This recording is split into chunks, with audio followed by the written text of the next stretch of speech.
suis ravie d'être parmi vous pour vous présenter PayInnov. C'est une start-up spécialisée donc dans le paiement en crypto à destination des commerçants. Quelques chiffres aujourd'hui.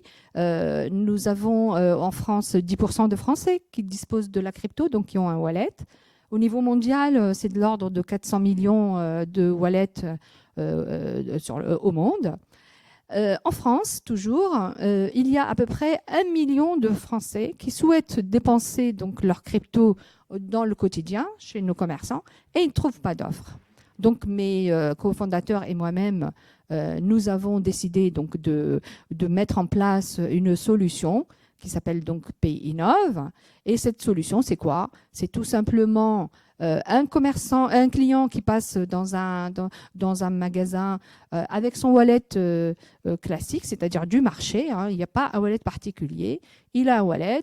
Il passe devant un magasin où il se connecte sur le site d'un commerçant qui accepte bien sûr la crypto et donc qui est muni de notre solution. À partir de là, le client fait ses emplettes. Une fois qu'il doit payer et qu'il dit qu'il paye en crypto, un QR code est généré par le commerçant, donc par notre application, et elle est présentée donc au wallet du client. Lui, il vient juste scanner, valider le montant et à partir de là, il est débité de la transaction. Le commerçant, il est crédité de la transaction, du même montant.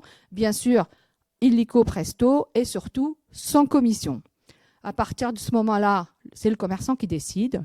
Soit il convertit 100% de son montant, soit il veut convertir un petit peu, éventuellement pour payer sa TVA, parce qu'il faut payer la TVA. Mais je pense que dans un premier temps, comme il aura assez de chiffre d'affaires de la journée ou du mois, il peut très bien payer avec la TVA, avec le reste des fiat. Et cet argent-là, il peut l'épargner. Donc, on lui propose une solution d'épargne par l'intermédiaire de notre partenaire. En termes de comptabilité, c'est pareil. Nous fournissons donc un fichier comptable au comptable donc, du client. Et ce fichier comptable, il est injecté directement dans la comptabilité. Et le jour du bilan, le comptable va valoriser cet actif au jour J, donc selon la valorisation de la crypto le jour J. Et puis le bilan, il est réalisé.